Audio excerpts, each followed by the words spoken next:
Hello everyone, how are you? आ रहा है प्रिंसी आप सभी लोग को समझ में? ठीक है, तो बस रेगुलर प्रैक्टिस करते रहिएगा, प्रॉब्लम ज़्यादा से ज़्यादा सॉल्व कीजिए, ठीक है ना। चलिए लेते हैं आज का डिस्कशन। तो कुछ क्वेश्चन मैंने पहले से ले रखे हैं, देखिए उनका discussion. There are 6 equispaced horizontal lines which are cut by another set of 5 equispaced vertical line. तो 6 हॉरिजॉन्टल लाइंस हैं and there are 5 vertical lines. और इसमें मेरा पहला question excuse me, first question है नंबर ऑफ रेक्टेंगल्स कितने होंगे, number of squares कितने होंगे, number of rectangle with odd side length, ये तो आईआईटी में आया हुआ क्वेश्चन है, and number of rectangle with one side odd and one side even. ठीक है ना। चलिए वन बाय वन करते हैं, नेक्स्ट स्लाइड में मूव कर जाते हैं, डायग्राम बनाना है। there are 6 horizontal there are 6 I think horizontal है, 6 horizontal है, 5 vertical है। ओके, तो 6 horizontal lines बना लेते हैं। 1 2 3 4 5 6, ठीक है ना, 5 वर्टिकल लाइंस। तो 1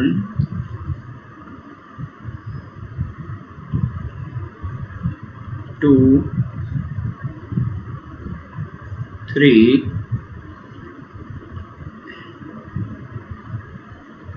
4 एंड 5, ठीक है ना। तो ये पार्ट एक्स्ट्रा है, रब करना पड़ेगा, तो ये सारा ही रब होगा क्या? Okay okay, so what can I do? No problem no problem no problem.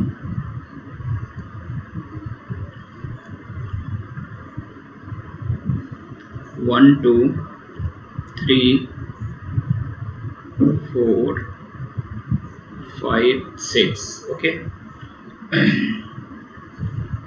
तो फर्स्ट क्वेश्चन था नंबर ऑफ रेक्टेंगल्स। तो लाइंस अपने पास हॉरिजॉन्टल कितनी है? 1 2 3 4 5 6, 6 हॉरिजॉन्टल लाइंस है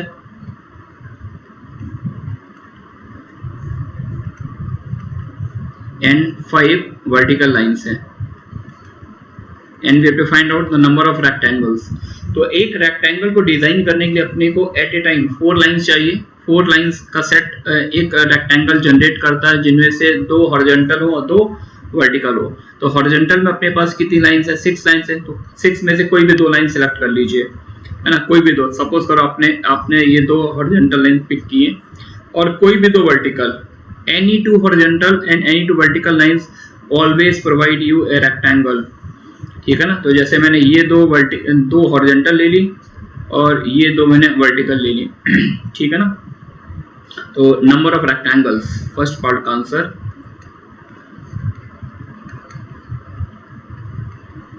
नंबर ऑफ रेक्टेंगल्स कितने आएंगे? 6 में से कोई भी 2 हॉरिजॉन्टल लाइन का सिलेक्शन 6c2 मैनर से होगा। 5 वर्टिकल में से कोई भी 2 वर्टिकल लाइन का सिलेक्शन 5c2 मैनर से होगा।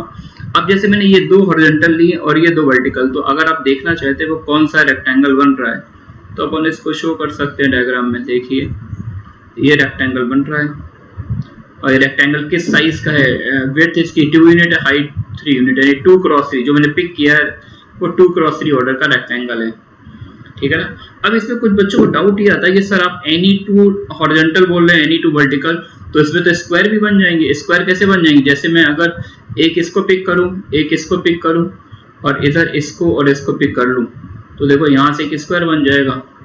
लेकिन स्क्वायर को भी तो अपन रेक्टेंगल बोल सकते हैं। रेक्टेंगल में जब हम कुछ फर्दर कंडीशन इंपोज करते हैं तो उससे स्क्वायर बन जाता है। तो every square can be treated as a rectangle.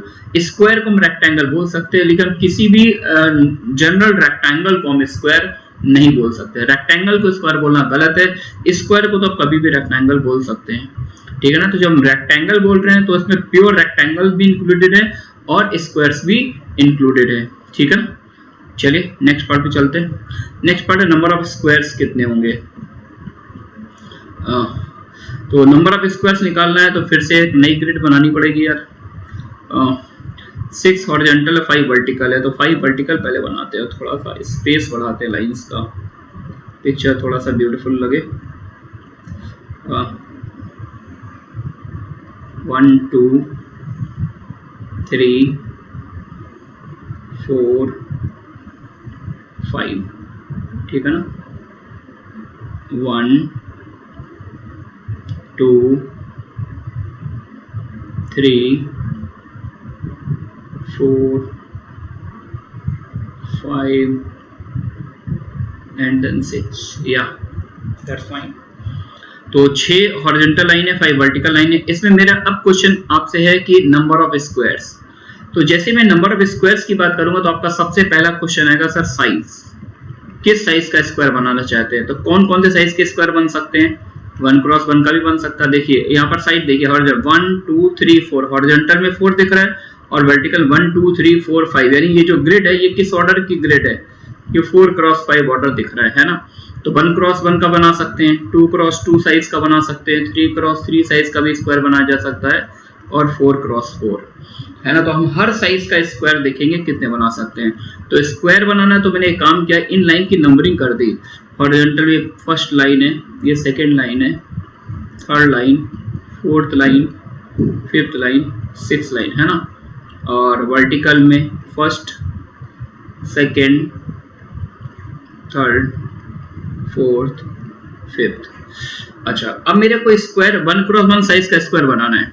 तो 1 क्रॉस 1 साइज का स्क्वायर बनाने के मैं बोलूंगा कोई भी 2 कंसेक्यूटिव हॉरिजॉन्टल लाइन, मेरे वर्ड ध्यान से सुनिए, any 2 consecutive horizontal line and any 2 consecutive vertical line के एक सेट से हमेशा आपको एक स्क्वायर बनेगा जिसका साइज 1 क्रॉस 1 होगा।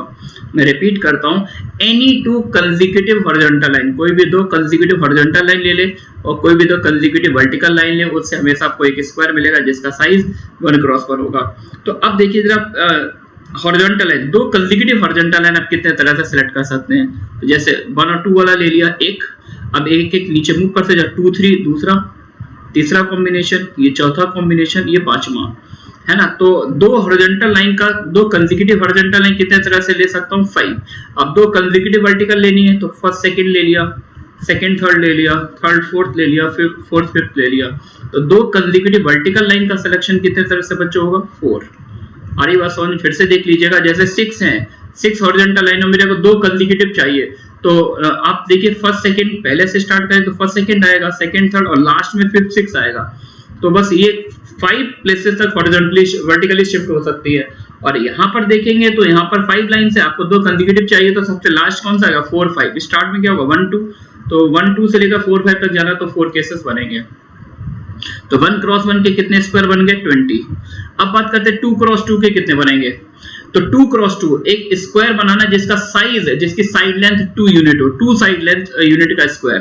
तो 2 साइड लेंथ यूनिट के स्क्वायर के लिए मैं बोलूंगा any 3 consecutive lines, any 3 consecutive horizontal line from the first set and any 3 consecutive vertical line from the second set will always form a square of side length 2 unit। जैसे देखिए, जैसे हमने ये 3 लाइन का मतलब आपको फर्स्ट और last को मार्क करेंगे, केवल फर्स्ट और थर्ड। ये लाइन ले लीजिए जिससे 2 साइड लेंथ कवर हो रही है, देखिए एक ये और एक ये 2 साइड लेंथ कवर हो गई। तो any 3 consecutive from first set and any 3 consecutive from the second set, मैंने सेकंड सेट में ये 3 ले ली, तो यहाँ से भी देखो साइड लेंथ 2 जनरेट हो गई। अब जब स्क्वायर बनाओगे तो देखो ये स्क्वायर बन जाएगा, इसका स्क्वायर का साइज भी देख लीजिए, इस स्क्वायर का साइज क्या आ गया 2 क्रॉस 2। तो 3 3 का सेट लेना, तो 3 3 का एक सेट ये बना। अब 2 से स्टार्ट कर दो, 2 से 4 तक जाएगा, फिर 3 से स्टार्ट करो, 3 से 5 तक जाएगा, फिर 4 से जाएगा, तो 4 से 6 तक, तो 1 से 3 तक। तो अब देखिए कितने केसेस बनेंगे यहाँ पर, 4 केस बन रहे हैं केवल, काउंट कर लीजिए 1 से 3, फिर 2 से 5, फिर 3 से 2 से 4, 3 से 5, 4 से 6, 4 केस बनेंगे। और ये सिमिलरली वर्टिकल लाइन में 3 कंसेक्यूटिव चाहिए, तो यहाँ से देखिए 1 से 3, 2 से 4 और 3 से 5, तो इसके केवल 3 मेथड्स आएंगे। बेसिकली हमने यहाँ से और यहाँ से 1 1 कम कर दिया है। तो 2 क्रॉस 2 के कितने स्क्वायर बन गए 12। अब बात करते हैं 3 क्रॉस 3 साइज का स्क्वायर चाहिए, नहीं square whose side length is 3 unit. 3 unit length का मुझे स्क्वायर बनाना है, तो 3 यूनिट लेंथ के स्क्वायर के लिए मेरे को 4 कंसेक्यूटिव हॉरिजॉन्टल लाइन, 4 साइड लेनी होंगी इधर से और 4 साइड लेनी होंगी मुझे यहाँ से। तो 4 4 लेंगे तो ऑब्वियसली फिर एक और कम कर दीजिए, तो 3 2 आ जाएगा। जब 4 4 लेनी है तो एक और कम कर दीजिए, 2 into 1, समझ गए क्या? तो ये 6 बनेंगे और ये 2 बनेंगे, टोटल नंबर ऑफ स्क्वायर। तो एक जनरल ग्रिड हो m क्रॉस n ऑर्डर की, तो वहां पर हम स्क्वायर को जनरलाइज करके भी निकाल सकते हैं, एक पैटर्न बनता जाएगा जैसा कि आप ऑब्जर्व कर रहे हैं। तो ऐसे कॉम्परिजन मिल जाते हैं जिसमें m क्रॉस n ऑर्डर की ग्रिड होती है, वहां से हमें स्क्वायर और रेक्टेंगल निकालने पड़ते हैं जनरल फॉर्म में। तो नॉट ए बिग डील, उसको हम जनरलाइज करके निकाल सकते हैं। 20 सभी वर्ड कर लीजिए, 20 + 12 + 6 + 2 and that comes out to be 20 + 12 32, 32 + 2 34 + 6 I think 40, ठीक है ना। आफ्टर दैट थर्ड पार्ट जो आईआईटी में आया हुआ है, number of rectangle with odd side length. Odd side length वाले रेक्टेंगल कितने बनेंगे? तो फिर से बना लेते एक grid, 5 vertical line, 1 2 3 4 5 vertical line and 6 horizontal, 1 2 3 4 5 and then 6, yeah, great, ये ग्रिड बन गई अपनी, है ना। तो 6 हॉरिजॉन्टल लाइन है, 5 वर्टिकल लाइन है, और अपने को इससे rectangle banana with odd side length. बच्चों ये कहानी समझना यार, आईआईटी में आया हुआ क्वेश्चन है ये, ऑड साइड लेंथ का रेक्टेंगल बनाना। तो मैं वही बोलूँ, मैंने लाइन की नंबरिंग कर दी, थोड़ा सा यहाँ से आपको फील होगा। हॉरिजॉन्टल लाइन की नंबरिंग 1 2 3 4 5 6, और यहाँ पर ये जो वर्टिकल लाइन है उनको भी नंबरिंग कर दी, 1 2 3 4 5। तो यहाँ पर मेरा क्वेश्चन है number of rectangle with odd side length. Odd side length means उसकी विड्थ भी ऑड होनी चाहिए और उसकी हाइट या लेंथ समझ लें, उसकी लेंथ और विड्थ दोनों ऑड होनी चाहिए। फॉर एग्जांपल जैसे मैं बोलूँ 3 क्रॉस 1 का रेक्टेंगल है ना, 5 क्रॉस 3 का रेक्टेंगल, इवन 3 क्रॉस 5 का rectangle, something like that. Length और विड्थ दोनों मेरे को ऑड चाहिए, ठीक है ना, लेंथ और विड्थ दोनों ऑड चाहिए, ठीक है ना। तो अब एक एक्सपेरिमेंट करते हैं। जैसे मैंने ये जो हॉरिजॉन्टल लाइन की नंबरिंग की है, इसमें एक एक्सपेरिमेंट ये करके देखिए। जैसे मेरे को रेक्टेंगल बनाना है, पहले हम मोटे तौर पे बात करते हैं। जैसे मेरे को रेक्टेंगल बनाना है तो मेरे को 2 हॉरिजॉन्टल लाइन लेनी होंगी और 2 वर्टिकल, 2 हॉरिजॉन्टल चाहिए 2 वर्टिकल। तो एक एक्सपेरिमेंट करके देखते हैं। अगर मैं दोनों ऑड नंबर वाली लाइन पिक करता हूं, जैसे मैंने एक 1 पिक किया, एक 3 पिक किया, दोनों ऑड वाली पिक करता हूं, तो देखिए साइड लेंथ जो जनरेट हो रही है, साइड लेंथ 2 जनरेट हो रही है। 1 और 3 पे टिक किया, साइड लेंथ कितनी जनरेट हो रही है? 2, है ना। फॉर एग्जांपल जैसे मैं 1 और 5 पिक करता हूं, तो 1 और 5 को टिक किया, तो इन दो लाइन से देखिए साइड लेंथ 1 2 3 4 जनरेट हो रही है। तो दोनों अगर मैं ऑड नंबर वाली लाइन पिक करता हूं तो साइड लेंथ इवन जनरेट होती है। अच्छा, अब अगर मैं देख रहा हूं कि अगर मैं दोनों साइड इवन नंबर वाली पिक करूं, फॉर एग्जांपल मैंने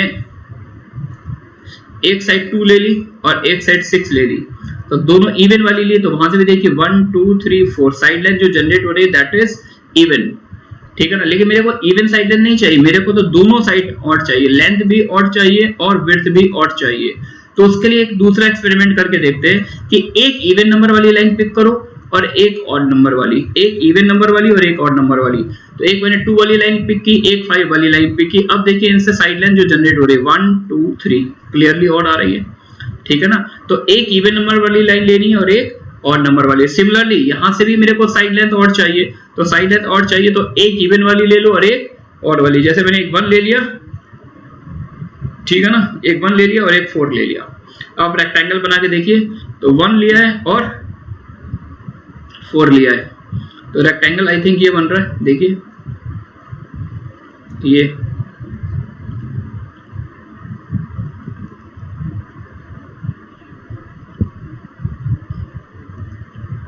ठीक है ना।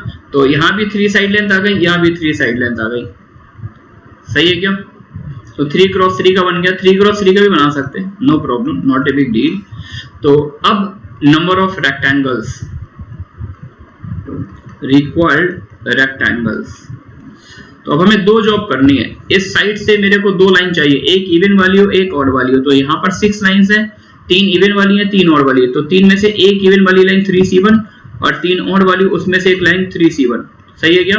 तो हमने यहां से दो लाइन पिक कर ली। अब हमें इस वर्टिकल फैमिली से दो लाइन चाहिए जिसमें ऑड वाली तीन है, इवन वाली दो है, तो एक इवन वाली एक ऑड वाली 3C1 और इवन वाली 2C1, इवन वाली केवल दो है। दोनों का मल्टीप्लाई क्यों किया? क्योंकि दो लाइन इधर से आएंगे, दो लाइन इधर से, रेक्टेंगल तभी बनेगा जब ये वाली जॉब भी हो और ये वाली जॉब, दोनों जॉब एक साथ हो। इसलिए यहाँ पर फंडामेंटल प्रिंसिपल ऑफ काउंटिंग में मल्टीप्लिकेशन रूल फॉलो होगा। तो 9 × 3 2 6, 9 6 जा 54, सही है बच्चों?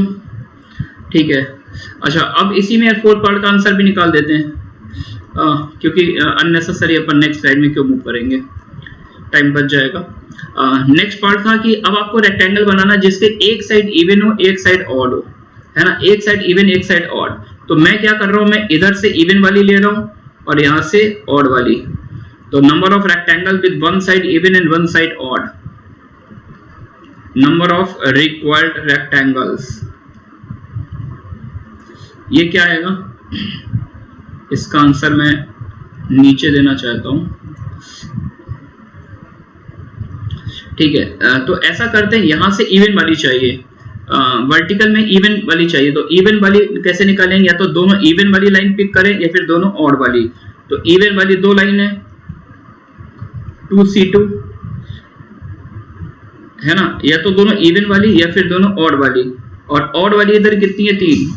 तो ये जॉब हम ऐसे भी कर सकते हैं और ऐसे भी कर, थोड़ा सा अलर्ट रहना है कि वर्टिकल फैमिली से मुझे इवन साइड लाइन चाहिए। तो इवन साइड लाइन बच्चों तब जनरेट होती है जब दोनों लाइंस या तो आप इवन नंबर वाली पिक करें या फिर दोनों ऑड नंबर वाली। तो इवन वाली दो लाइंस थी, तो 2 लाइंस में से 2 का सिलेक्शन 2C2 बैनर से होगा, और वाली 3 है तो 3C2 प्लस क्यों किया? क्योंकि जॉब ऐसे भी कर सकते हैं और ऐसे भी कर सकते हैं, तो टोटल कितने बैनर से कर सकते हैं, इसलिए प्लस किया, है ना। अब दूसरी जॉब, हॉरिजॉन्टल फैमिली से मुझे ऑड साइड लाइन चाहिए। तो ऑड साइड लाइन कैसे आती है? एक इवन नंबर वाली और एक ऑड नंबर वाली इनटू 3C1 × 2C1, सही है बच्चों? तो ये एक तरीका होगा रेक्टेंगल बनाने का, जब मैं हॉरिजॉन्टल लाइन से हॉरिजॉन्टल जो लाइन है उधर ऑड साइड लाइन बना रहा हूं और जो वर्टिकल लाइन है उधर इवन। इसी रेक्टेंगल को बनाने का दूसरा मैनर कि अगर मैं वर्टिकल फैमिली में ऑड साइड लाइन बनाऊं और जो हॉरिजॉन्टल फैमिली उसमें इवन साइड लाइन, मतलब लेंथ और विड्थ का रोल चेंज कर दूं, तो कितने रेक्टेंगल और बन जाएंगे? प्लस कर लेते हैं इसको। तो वर्टिकल से ऑड चाहिए, वर्टिकल से ऑड का मतलब एक इवन वाली और एक ऑड वाली। इवन वाली है 3, ऑड वाली है 2, इवन वाली है 2, ऑड वाली है सॉरी यार, ऑड वाली 3 है, इवन वाली 2 है। तो एक इवन वाली एक ऑड वाली इनटू, अब इधर से मुझे क्या चाहिए? इधर से इवन साइड लाइन चाहिए। तो इवन साइड लाइन का मतलब या तो दोनों इवन वाली या फिर दोनों ऑड वाली। तो 3C2 प्लस 3C2, कैलकुलेशन जरा चेक कर लीजिएगा एक बार। 2C2 1 होता है और 3C2 3, 1 + 3 आई थिंक 4 आएगा, इनटू 3 2 जा 6। ये पहले केस में 24 रेक्टेंगल्स बन जाएंगे, दूसरे में 3 2 जा 6 प्लस 3 2 जा 6 इनटू, अब ये प्लस हो रहा है 3C2 3 होता है, 3C2 3 प्लस 3 6, दैट इज 4 6 जा 24 प्लस 6 6 जा 36, 36 प्लस 24 आई थिंक 60। तो ऐसे 60 रेक्टेंगल्स बना सकते हैं आप जिसकी एक साइड इवन होगी एक साइड ऑड, यानी अगर लेंथ ऑड है तो विड्थ इवन होगी और लेंथ अगर इवन है तो विड्थ ऑड होगी, ठीक है ना। तो हर टाइप का क्वेश्चन हमने यहाँ पर कवर कर लिया है। मूव करते हैं अपनी नेक्स्ट प्रॉब्लम पर, चलिए देखते हैं। 6 boys, 5 girls and 3 teachers are arranged in a line such that boys are in ascending order of their heights. 6 boys, 5 girls और 3 teachers का एक ग्रुप फोटो खींचना है। Under the restriction that boys जो हैं उन्हें इस तरह से अरेंज करना उनकी हाइट जो असेंडिंग ऑर्डर में हो। Okay, girls are in their descending order of heights. Girls की हाइट डिसेंडिंग ऑर्डर में होनी चाहिए, बॉयज की हाइट असेंडिंग ऑर्डर में होनी चाहिए। And no 2 teachers are together. Teachers पे भी रेस्ट्रिक्शन है कि कोई भी 2 टीचर ग्रुप फोटो में एक साथ नहीं खड़े होंगे, ठीक है ना। अब नंबर ऑफ अरेंजमेंट निकालना है। तो पहले तो टीचर की हम बहुत अलग से करेंगे, टीचर्स को साथ में नहीं बिठाना है, इसका मतलब टीचर के लिए तो मुझे गैप मेथड यूज करना है। तो पहले हमारा फोकस अपने इन स्टूडेंट पर होगा, 6 बॉयज एंड 5 गर्ल्स। इन 11 लोगों को, इन 11 स्टूडेंट को हम एक लाइन पर ग्रुप फोटो के लिए कितने डिफरेंट तरह से अरेंज कर सकते हैं। तो सबसे पहले इन 11 स्टूडेंट्स के लिए मैंने 11 ब्लैंक बॉक्सेस बना लिए। 1 2 3 4 5 6 7 8 9 10 11। 11 ब्लैंक बॉक्स बना लिए, है ना। अब इन 11 प्लेसेस में से 6 प्लेसेस पर बॉयज को बैठना है, 5 प्लेसेस पर गर्ल्स को बैठना है ना। तो सबसे पहले मैंने इन 11 प्लेसेस में से वो 6 सबसे पहले मैं 11 में से वो 6 प्लेसेस को सिलेक्ट करूंगा जहां पर मुझे बॉयज को खड़ा करना है। 11 प्लेसेस में से 6 प्लेसेस मुझे सिलेक्ट करने, तो मैंने first, second, third, fourth, fifth और 6 ये 6 प्लेस सिलेक्ट कर लिए, है ना। यहां पर बॉयज को खड़ा करना, लेकिन अब थोड़ा सा ध्यान दीजिएगा, बॉयज की सारी अरेंजमेंट काउंट नहीं करनी है। बॉयज को खड़ा करने एक पर्टिकुलर ऑर्डर है, असेंडिंग ऑर्डर में उनकी हाइट होनी चाहिए, यानी जिसकी हाइट सबसे छोटी है वो यहाँ पर आएगा, उससे जस्ट बड़ी हाइट वाला पर्सन इधर आएगा, फिर उससे बड़ा, फिर उससे और सबसे बड़ी हाइट वाला इधर आएगा। बॉयज को उनकी हाइट के अकॉर्डिंग एडजस्ट करना है। तो बॉयज को इन 6 प्लेसेस को अरेंज करने का सिर्फ और सिर्फ एक ही मेथड होगा, सिर्फ और सिर्फ कि मेंशन कर दिया गया कि कोई भी 2 बॉयज या गर्ल्स ऐसे नहीं है जिनकी हाइट सेम हो, सभी की हाइट डिफरेंट है, ठीक है ना। अब बचेंगे 5 प्लेसेस, क्यों 6 प्लेसेस आपने बॉयज को बिठा दिया, 5 प्लेस अपने आप बच जाएंगे और उन प्लेसेस को ऑब्वियसली बात है गर्ल्स को बैठना है, ठीक है ना। और गर्ल्स की हाइट, गर्ल्स में भी एक ऑर्डर दे रखा है, गर्ल्स को कैसे बिठाना, descending order of their height, यानी जिसकी हाइट सबसे ज्यादा है वो गर्ल यहाँ पर आएगी, उससे छोटी हाइट वाली यहाँ पर आएगी और उससे भी छोटी यहाँ पर, और ऐसे ऐसे समथिंग लाइक दैट, इस तरह से चलेगा। तो गर्ल्स को अरेंज करने का भी सिर्फ और सिर्फ एक ही मेथड होगा, है ना। तो अपने स्टूडेंट सारे बैठ गए। अब बात करते हैं टीचर्स की। टीचर्स पर रेस्ट्रिक्शन सिर्फ इतनी है कि वो कोई भी 2 टीचर साथ साथ खड़े नहीं होंगे। इसका मतलब इन टीचर्स को मुझे बॉयज और गर्ल्स के गैप्स में यूज करना है। तो 11 स्टूडेंट यहाँ पे रो में खड़े हुए, तो ऑब्वियसली बात है इनके बीच में 10 गैप्स जनरेट होंगे, एक राइट में एक लेफ्ट में, यानी ओवरऑल कितने गैप जनरेट होंगे, 12। 12 में से आप कोई भी 3 गैप सेलेक्ट कीजिए, क्योंकि टीचर्स कितने हैं, टीचर अपने पास 3 टीचर्स हैं, है ना। तो 12 में से पहले वो 3 गैप सेलेक्ट कीजिए जहां पर टीचर्स को खड़ा करना है, और उन 3 प्लेसेस पर उनका इंटरनल अरेंजमेंट काउंट होगा। कि टीचर्स पर कोई रेस्ट्रिक्शन हाइट को लेकर नहीं है, गर्ल्स और बॉयज में हाइट को लेकर रेस्ट्रिक्शन थी, इसलिए उनका अरेंजमेंट काउंट नहीं होगा, लेकिन टीचर्स पर कोई रेस्ट्रिक्शन नहीं है, ठीक है बच्चों। तो 11C6 आई थिंक 11C5 भी होता है, सेम होता है 11C5, 12C3 means 12 into 11 into 10 upon factorial 3 into factorial 3, तो ये कैंसिल आउट हो जाएगा। 12 इंटू 11 कितना होता है, 132 इंटू 10 1320। अच्छा, मेरे को आंसर 220 के वाली फॉर्म में चाहिए, तो ऐसा करते हैं, इसमें 220 से डिवाइड दे देते, अपने आप के मिल जाएगा। 0 11 से कैंसिल हो जाना चाहिए, 11 1 11 11 2 22 11 2 I think, therefore k is what, k is equals to 6। तो एक्चुअली क्वेश्चन इजी है, लेकिन हमें लैंग्वेज को बहुत केयरफुली ऑब्जर्व करना है, क्योंकि लैंग्वेज को हमें जरा सा भी अगर कंफ्यूज हो गया, लैंग्वेज को फोकस करके नहीं पढ़ा, तो वहां पर मिस्टेक हो सकती है। Next question, How many ways are there to arrange the letters of the word education? एक वर्ड दे दिया मैंने, आपको इसके लेटर्स को अरेंज करना है, so that all the following 3 condition hold। अब इसमें 3 कंडीशन मैंने लगा दी हैं। तो ये क्वेश्चन कुछ मिलता जुलता है जस्ट अभी सेकंड प्रॉब्लम से, लेकिन थोड़ा डिफरेंट है। The vowels occur in the same order। ये जो vowels है ये सिर्फ इसी ऑर्डर में आ सकते हैं। The consonant occur in the same order।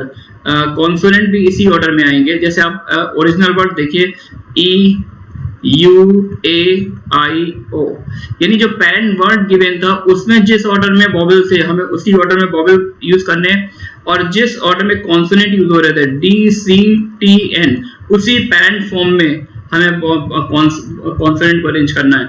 लेकिन कंडीशन दे दी, no two consonant are next to each other, यानी कोई भी 2 कॉन्सोनेंट को हमें साथ साथ नहीं रखना है। इट मीन क्या यूज करना है कॉन्सोनेंट के लिए, गैप मेथड।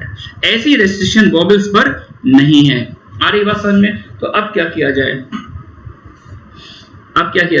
क्या वॉवेल्स को सबसे पहले अरेंज कर लें? नहीं, अरेंज नहीं कर सकते, क्योंकि इनका इंटरनल ऑर्डर फिक्स है, ये ध्यान देना है बच्चों।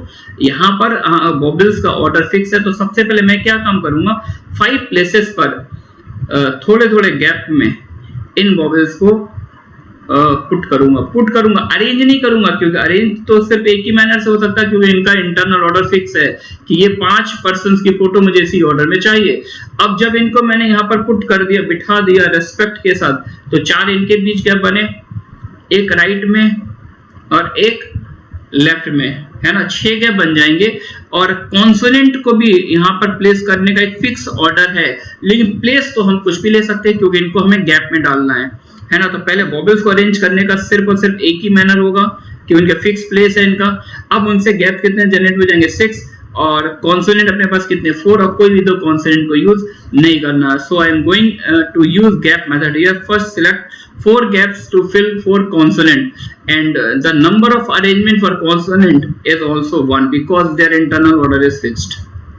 ठीक है ना, this is the end of the problem and everybody knows the value 64 is 62 which is exactly 15. ठीक है ना, चलिए मूव करते हैं आगे नेक्स्ट क्वेश्चन में। Find the number of ways in which 5 different books can be distributed among Ram, Shyam and Ghanshyam. ये 3 छोटे छोटे प्यारे प्यारे बच्चे हैं जिनके नाम है राम, श्याम एंड घनश्याम। इन 3 बच्चों को मेरे को 5 बुक्स डिस्ट्रीब्यूट करिए, 5 डिफरेंट बुक्स। ये बुक्स जो हैं ये डिफरेंट सब्जेक्ट की है और इन बुक्स को मुझे 3 बच्चों में डिस्ट्रीब्यूट करना under the condition that each child gets at least 1 book, यानी हर बच्चे को कम से कम 1 बुक तो देनी ही है ना।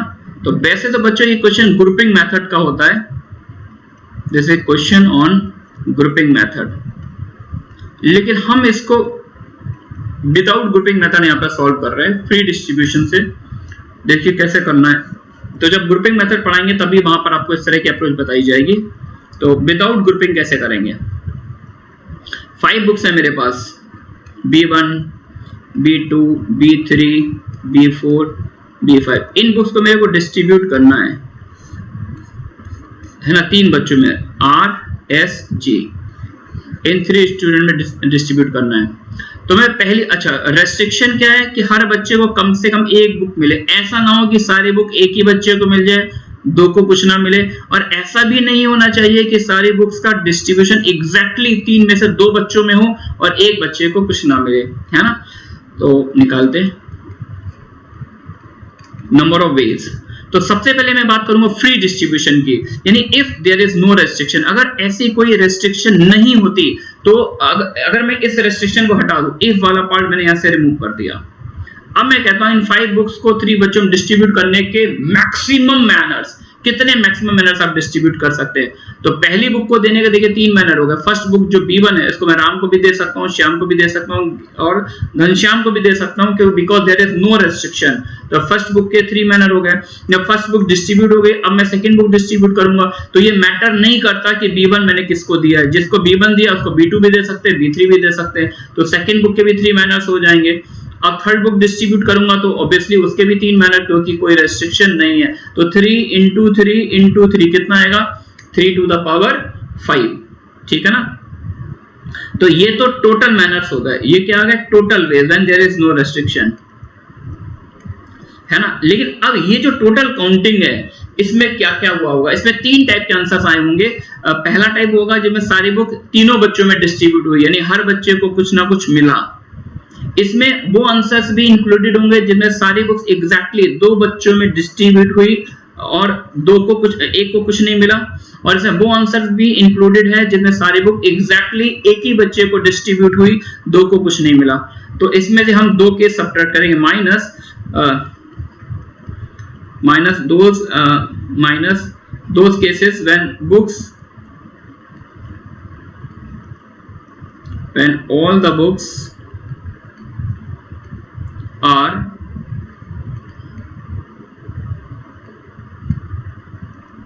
distributed between 2 students, 2 children, student है children है, कौन है यार, स्टूडेंट ही बोल दो यार, and 1 get nothing,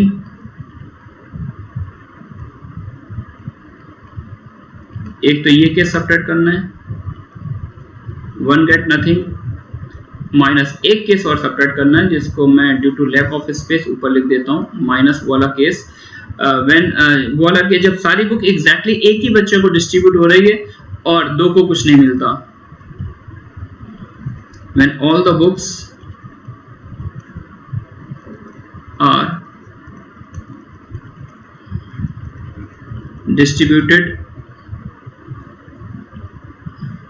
distributed to single student 2 gets nothing, 2 को कुछ नहीं मिलता। तो बच्चों इस आंसर में से मेरे को ये 2 आंसर सब्ट्रैक्ट करने पड़ेंगे। चलिए देखते हैं कैसे निकालेंगे। तो ये तो आ गया मेरे पास 3 3 3 5 3 टू द पावर 5 माइनस। अब मैं बुक के सब्ट्रैक्ट करने जा रहा हूं। जब सारी बुक, ये जो 5 बुक थी, इन पांचों बुक का डिस्ट्रीब्यूशन एग्जैक्टली 2 बच्चों में हो रहा है। ये 3 में से केवल 2 बच्चों में इन सारी बुक्स का डिस्ट्रीब्यूशन हो रहा है। तो सबसे पहले इन 3 स्टूडेंट में से मैं वो 2 स्टूडेंट सेलेक्ट करूंगा जिन्हें मुझे बुक्स डिस्ट्रीब्यूट करनी है। सपोज वो 2 स्टूडेंट कौन कौन से, राम और श्याम। अब ये सारी बुक मैं इन 2 बच्चों में डिस्ट्रीब्यूट करूंगा अंडर द कंडीशन दैट हर बच्चे को, इन दोनों में से हर बच्चे को एक ना एक बुक जरूर मिले, कोई भी खाली ना रहे। ठीक है ना। तो पहले मैं फिर से यहाँ पर फ्री डिस्ट्रीब्यूशन करूंगा कि ये जो 5 बुक्स हैं, इन 5 बुक्स को इन 2 बच्चों में फ्रीली डिस्ट्रीब्यूट करो when there is no restriction. तो किसी भी एक बुक के 2 मैनर हो जाएंगे डिस्ट्रीब्यूट करने के, राम को भी दे सकते हैं, श्याम को भी दे सकते हैं। B2 के भी 2 मैनर होंगे, राम को भी डिस्ट्रीब्यूट कर सकते हैं और श्याम को भी डिस्ट्रीब्यूट कर सकते हैं। सिमिलरली हर बुक के 2 मैनर्स होंगे। तो इन 5 बुक्स को इन 2 बच्चों में डिस्ट्रीब्यूट करने के टोटल मैनर कितने आएंगे, 2 रेज़ टू द पावर 5, है ना। तो ये जो 2 रेज़ पावर 5 वाली काउंटिंग है, इस काउंटिंग में हमें बुक के सब्ट्रैक्ट करने पड़ेंगे क्योंकि ये तो हमने विदाउट रेस्ट्रिक्शन निकाला है। देखिए कंडीशन थी राम या श्याम में से हर बच्चे को कम से कम एक बुक जरूर मिले। तो इसमें हम बुक के सब्ट्रैक्ट करेंगे जब सारी बुक एग्जैक्टली राम को मिल रही है, श्याम को कुछ नहीं मिला, और सारी बुक राम को मिल रही है, श्याम को मिल रही है, राम को कुछ नहीं मिला। तो इसमें से इस काउंटिंग में से मैंने 2 केसेस सब्ट्रैक्ट कर दिए क्योंकि 2 केसेस वो हो सकते हैं जिसमें सारी बुक एक ही पर्सन को मिल रही है ना। एक केस ये सब्ट्रैक्ट हुआ माइनस। अब ये वाला केस सब्ट्रैक्ट कर रहे हैं जब सारी बुक एग्जैक्टली एक ही बच्चे को मिल रही है और 2 बच्चों को कुछ नहीं मिल रहा। तो सारी बुक अगर एक ही बच्चे को देनी तो ऐसे 3 मेथड आएंगे। सारी बुक ऑटो उठा के आप राम को पकड़ा दो, या फिर श्याम को पकड़ा दो, या फिर आप घनश्याम को दे दो -3। ठीक है ना। तो ये 3 to the power 5 I think 243 होता है, -3c2 3 टू पावर 5 क्या होता है 32 -2, ये 31 का 33 जा 90, 93 मतलब कितना आ जाएगा 150 आ गया। और ये जेई में आया हुआ क्वेश्चन है, ये अपना क्लास इलस्ट्रेशन है, बहुत 10-12 साल से तो मैं इलस्ट्रेशन ये लेता ही हूँ क्लास में। और ये JEE as it is JEE 2012 में क्वेश्चन आया हुआ है, आप देख लीजिएगा जेई का पेपर। तो क्लास से पढ़ाए हुए, क्लास इलस्ट्रेशन भी बहुत से आते रहते हैं हम लोग के क्लास में पढ़ाए हुए क्वेश्चंस। चलिए देखते हैं next question. A candidate is required to answer 7 out of 10 questions। ठीक है, 10 क्वेश्चंस है पेपर में जिनमें से मेरे को 7 क्वेश्चंस का आंसर देना है, which are divided into 2 groups each containing 5 questions। तो पेपर को 2 सेक्शन में डिवाइड किया गया है, हर सेक्शन में 5 क्वेश्चंस हैं। ठीक है, okay. He is not permitted to attend more than 4 questions from each group। एक रेस्ट्रिक्शन लगा, एक अपर बाउंड लगा दिया कि किसी भी एक सेक्शन से 4 से ज्यादा क्वेश्चन नहीं कर सकते, मैक्सिमम 4 कर सकते हैं आप। ठीक है ना। Total number of different ways in which the candidate can answer the paper is equal to. चलिए देखते हैं। तो पेपर में 2 सेक्शन है,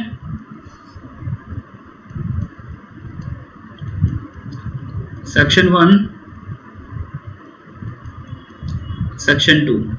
तो पेपर में 10 क्वेश्चंस है, हर सेक्शन में 5 क्वेश्चंस है, इसमें भी 5 क्वेश्चंस है और इस सेक्शन में 5 क्वेश्चन है। लेकिन मेरे को अटेम्प्ट कितने करने, 7 अंडर द कंडीशन दैट किसी भी एक सेक्शन से 4 से ज्यादा क्वेश्चन करना अलाउड नहीं है। तो मैं 2 तरह से पेपर सॉल्व कर सकता हूँ, फर्स्ट सेक्शन से 3 क्वेश्चन अटेम्प्ट करूँ और सेकंड सेक्शन से 4, ऐसे कर सकता हूँ। या फिर मैं ऐसे भी कर सकता हूँ, पहले सेक्शन से 4 कर लूँ और दूसरे सेक्शन से 3। मेरे ख्याल से 2 के अलावा कोई तीसरा मेथड नहीं है। चलिए करते हैं। तो अगर हम ये वाला मेथड फॉलो कर रहे हैं तो 5 में से फर्स्ट सेक्शन में 5 में से 3 क्वेश्चंस का सिलेक्शन कितने तरह से होगा 5c3। अब सेकंड सेक्शन में भी 5 है, उससे 4 करने 5c3 into 5c4। ठीक है ना।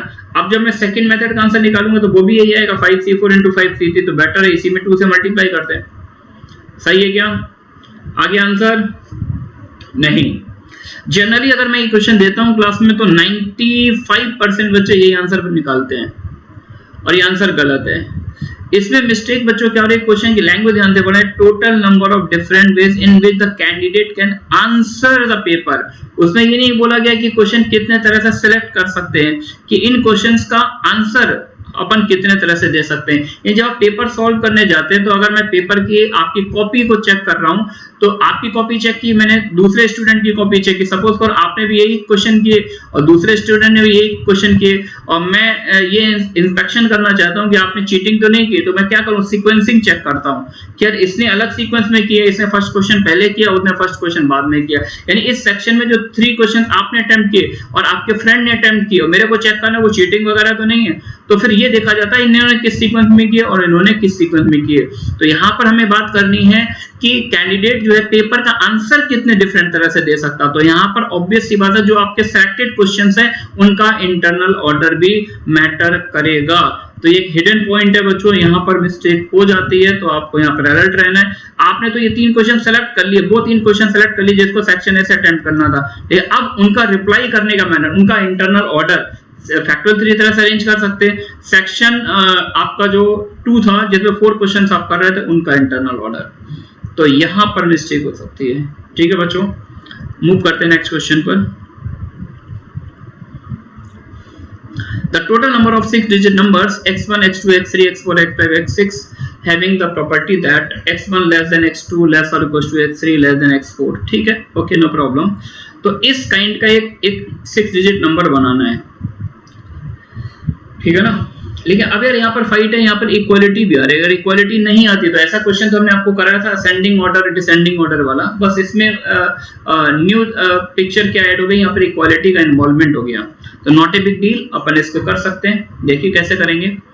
तो सबसे पहले मैं बोलता हूं कि अगर मैं स्ट्रिक्ट इनइक्वालिटी लेता हूं, हर प्लेस पे मैंने स्ट्रिक्ट इनइक्वालिटी ली, मैंने इस टाइप का नंबर बनाना चाहता हूं, क्योंकि लेस और इक्वल टू का मतलब या तो x2 x3 के इक्वल हो या फिर x2 x3 से छोटा हो, मतलब ईदर दिस और दिस। इसका मतलब समझना, इसका मतलब और होता है, दोनों साइन एक साथ कभी होल्ड नहीं करते। x1 less than x2 less than x3 less than x4 less than x5 less than x6, मैं अगर इस काइंड का नंबर बनाना चाहता हूं, है ना। तो अब ऑब्वियस सी बात है, देखिए x1 कैसा, ये स्मॉलेस्ट डिजिट है, यानी इन 6 नंबर में जो सबसे छोटी डिजिट है वो फर्स्ट बॉक्स में आ रही है। मुझे 6 डिजिट का नंबर बनाना है, तो ऑब्वियस सी बात है इस डिजिट पर रेस्ट्रिक्शन होगी, this digit can not be equals to 0, ये 0 नहीं हो सकती। अब अगर ये 0 नहीं हो सकती तो ऑब्वियस सी बात है मेरे पास 10 डिजिट्स होती है, 0 1 2 3 अप टू 9। तो सबसे पहले ये 0 तो इसमें यूज होगा ही नहीं, तो 0 को तो हटा दिया पिक्चर से, बची हुई 9 डिजिट। तो 9 में से मैंने कोई भी 6 डिजिट सेलेक्ट कर ली, 9 में से मैं कोई भी 6 सेलेक्ट करूं तो ऑब्वियसली बात है उनको अरेंज करने का सिर्फ और सिर्फ एक ही मेथड होगा, क्योंकि इनका इंटरनल ऑर्डर फिक्स है, ठीक है ना। तो इस काइंड की जिसमें स्ट्रिक्ट इनइक्वालिटी होल्ड करी, वैसे कितने नंबर बना सकता हूं मैं, 9 से 6। अब मैं बात कर रहा हूं कि जैसे यहाँ पर 2 प्लेसेस हैं जहां पर इक्वालिटी लगी, तो अगर मैं 2 में से किसी भी एक प्लेस पर इक्वालिटी लेता हूं तो उस टाइप के कितने नंबर बन जाएंगे। तो x1 लेस देन x2, यहाँ पर मैंने इक्वालिटी ले ली, x3 less than x4 less than x5 और सॉरी लेस देन x6, केवल एक पर इक्वालिटी ली, क्योंकि जितने आंसर यहाँ पर इक्वालिटी लेके आएंगे उतने यहाँ पर आएंगे, ठीक है ना। तो अगर मैं एक प्लेस पर इक्वालिटी लेता हूं तो अब ये देखिए मेरे को कितने डिस्टिंक्ट डिजिट चाहिए। तो एक तो ये डिजिट हो गई, दूसरी डिजिट ये और ये रिपीट कर जाएगी दोनों प्लेस पर, तो ये दोनों सेम ही रहेंगे, 2 फिर ये 3 ये 4 और ये 5। यानी अब की बार मेरे को अगर 2 डिजिट सेम मैं यूज कर रहा हूं तो इसका मतलब मेरे को क्या 6 डिजिट नहीं, मेरे को केवल और केवल 5 डिजिट चाहिए आउट ऑफ दीज 9 डिजिट्स। 0 तो ऑब्वियसली बात है यूज नहीं करना है। तो इस केस से कितने नंबर बनेंगे, 9C5। और 9C5 अगर ऐसे बनेंगे तो ऑब्वियस सी बात है, अगर मैं इस काइंड के अगर मैं इक्वालिटी यहां लेता हूं, यानी x1 लेस देन x2, यहां पर स्ट्रिक्ट इनइक्वालिटी लगा दी, x3 less than x4 less than x5 equal to x6, तो नो डाउट इस ये भी 9C5 आएंगे, है ना। लास्ट केस अगर मैं दोनों प्लेस पर इक्वालिटी ले लेता हूं तो x1 less than x2 equal to x3 less than x4 less than x5 equal to x6। तो अगर मैं दोनों प्लेस पे इक्वालिटी लेता हूं तो अब मुझे कितनी डिजिट चाहिए, ऑब्वियस है 4 डिजिट चाहिए, 1 2 ये वाली यहां पे रिपीट हो गई, 3rd डिजिट और ये 4 और ये वाली यहां पर रिपीट हो गई। तो इस केस में अगर हम इस कैटेगरी का नंबर जनरेट करना चाहते हैं, therefore we have to select 4 digit out of these 9 and the number of ways is 9C4, ठीक है ना। तो इन सभी का सम कर लेंगे क्योंकि हमें टोटल नंबर बताने हैं, देयरफॉर